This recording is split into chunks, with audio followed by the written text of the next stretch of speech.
slept in my village for one day. But something happened that made me to decide this is enough. And what was that? Coincidentally, in 1999, Professor B.C. Nwosu ran to be governor of Anambra State. In the primary, he lost. Professor B.C. Nwosu. I wasn't part of the election, wasn't the party, wasn't the party member. In 2001, they found out that the governor then wasn't doing what he expected, and a group of people approached him and say, you plan to contest in 2003. Professor B.C. Nwosu turned to the group and said, I'm going to be 60 in 2003. No 60-year-old can govern Anambra State. It's a very difficult state. You need a young man between 40 and 45 who is successful on his own, who can be able to battle all the problems. And he was asked, this happened in December 2001, and he was asked, as Professor B.C. was, actually December 2000, that he should give them somebody. Eventually, they ended up 3 names that they can approach to do the job. I didn't know all this discussion. It was not that I knew. I was just in a bank, as Fidelity Bank, which is mentioned now. ABC was Minister of Health, and he invited me for a dinner. For me as a bank, I'm going to look for deposits. So I went to dinner, we finished talking, we never mentioned politics. We talked generally about Nigeria, my ideas about Nigeria and everything. And finished dinner, I left for Lagos. He didn't tell me about politics. But in April, the people went back to him. He told them, I have 3 candidates. 1, P2B, 2, P2B, 3, P2B. Go and look for him. The people came from his office to my office and talked about politics. And I told them I used the word, over my dead body. At 40, I was chairman of the bank. I was the highest investor in the bank. I had interest in 3 banks where I was seated on the board. I'm enjoying myself. I don't have anything. I fly every week. I go to London and come back first class. So what is this man talking? Go and get involved with this madness. That year, I had always done courses in various schools. Every year, I spent at least a week. Usually it's 2 weeks, 3 weeks in school. That's taking me to Harvard, to Columbia, Oxford, Cambridge. I've been to all of them. That year, I was going to Kellogg Graduate School to do a program that was for 6 weeks. So in June that year, I went to Kellogg. The man who founded Kellogg Graduate School, Professor Dean Jacob, it was his last year. He founded the school in 1957. 2001 was the last year he taught and retired. And he took us on what they call global economy. After 1 month of being in this class, this man never mentioned anything about Africa. A day before he concluded the lecture, everybody in Chicago the hall was full of top business leaders. A day before that, the final day, when he finished, I raised my hand and said, you never said anything about Africa. He said, you want to know about Africa? I said, yes. I paid $40,000 for this course.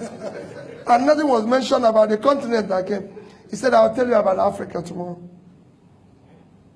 The next day, which was his last day, he finished and said, you want to know about Africa? It's important I'll tell you this story. I said, yes. He said, there's nothing called African economy. He said, nobody plans with Africa. I was so, you can imagine how I feel. He turned to me and said, Peter, can you give me 10, 20-year plan of your country? You know, the hall was full. I was courageous enough. I said, yes. Even when I know there was not even tomorrow. Next one for 1 month. I said, yes. He said that you can only do that when you have countries. If you have America, they have 10-year plan, 20-year plan, 30-year plan. You don't see it in African countries. I said it's in my country. When I know it wasn't there. Because see, have I ever seen any car manufacturer talking about African specification? So they have European specification, Gulf specification, Asian specification, American specification. You know why? Nobody plans with Africa. Say, join me for lunch. So I joined him for lunch. After lunch, he said, let's take a walk by Lake Michigan. You know, if you know Kellogg Graduate School, it's on banks of Lake Michigan. The lake is like this, the school is like this. So they have long beach. So he said, let's take a walk in it. And we decided to take a walk. As we were starting the walk, he said to me, do you have any of your country's currency? This was 2001. The highest denomination was 100 naira. I brought it out. I gave it. He said, how much is it? I said, 100 naira. He brought out $100. He said to me, which of these two currencies do you prefer? I told him dollar. He said, why? I told him that it's 100 naira to $1. So his own is 10,000 naira. My own is 100 naira. So he said I should keep his dollar and take my naira. Took my naira. So he gave me $100 for 100 naira. After we walked a little while again, he turned around to me and said, Peter, you still have the money? I said, yes. He said, he brought it out again and said, which of these two currencies do you prefer? I told him $100. He said, why? I told him about the rates. Again, it's okay, you keep it, I'll keep your money. He said, let's sit down. We sat down. He first proved to me that it costs more to print the naira than to print the $100. Naira have multiple colors. I came back and took it on with Sanusi, and he agreed. Naira have multiple colors, but dollar is just green and white. He said to me, Peter, do you know why you believe in the dollar and you don't believe in naira? I answered him again. He said, no, it's the amount of faith you have in your country. You don't have faith in your country. It's not about it. You don't have faith in your country. Economy is driven by faith. Nothing else. Anybody who says, I've been teaching this for several years now, is faith. It's hope. That is what those plans I'm talking to is all about. 10 years, 20 years. It's hope. Nobody's sure what is going to happen in 10 years. But countries do give their people hope. But there's a sense of hopelessness in your place. That's why you prefer this currency. I've served on various boards and various committees and everything. And he went on and on to tell me about his life. And he convinced me that Japanese people keep their money in yen, not the rates. Chinese in Chinese yuan. Malaysians in Malaysian ringgit. Singapore in Singaporean dollars. He went on, then there was no euro.